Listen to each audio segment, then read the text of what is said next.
Acts chapter 24.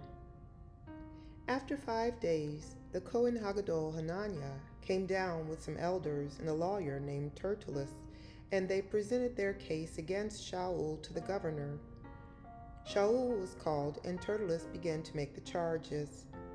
"Felix, your excellency, it is because of you that we enjoy unbroken peace, and it is your foresight that has brought to this nation so many reforms in so many areas.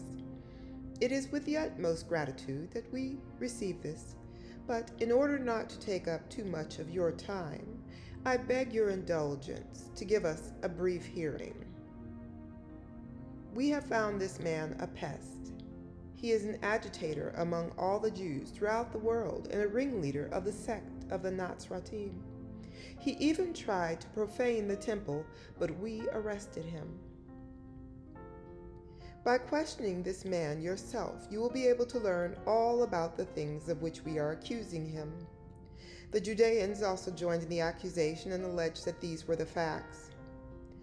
When the governor motioned for Shaul to speak, he replied, "I know that you have been judge over this nation for a number of years, so I am glad to make my defense. As you can verify for yourself, it has not been more than 12 days since I went up to worship in Jerusalem, and neither in the temple nor in the synagogues nor anywhere else in the city did they find me either arguing with anyone or collecting a crowd, nor can they give any proof of the things of which they are accusing me. But this I do admit to you, I worship the God of our fathers in accordance with the way, which they call a sect.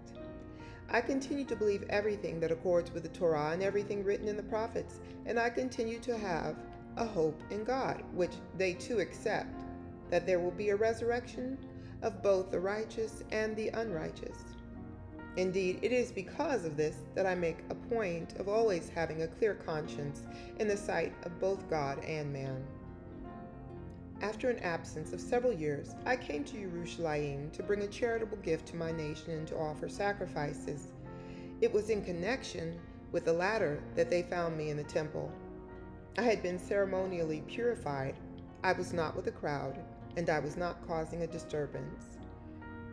But some Jews from the province of Asia, they ought to be here before you to make a charge if they have anything against me. Or else let these men themselves say what crime they found me guilty of when I stood in front of the Sanhedrin, other than this one thing which I shouted out when I was standing among them.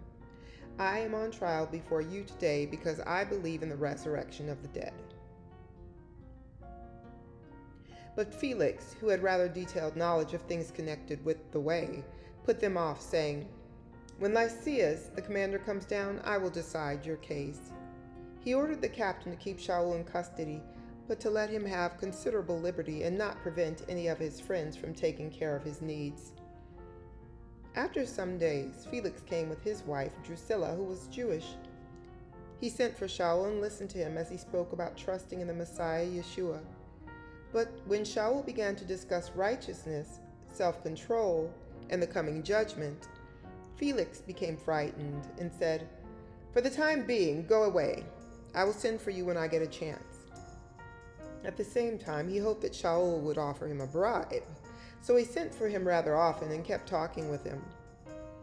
After 2 years, Felix was succeeded by Porcius Festus, but because Felix wanted to grant the Judeans a favor, he left Shaul still a prisoner.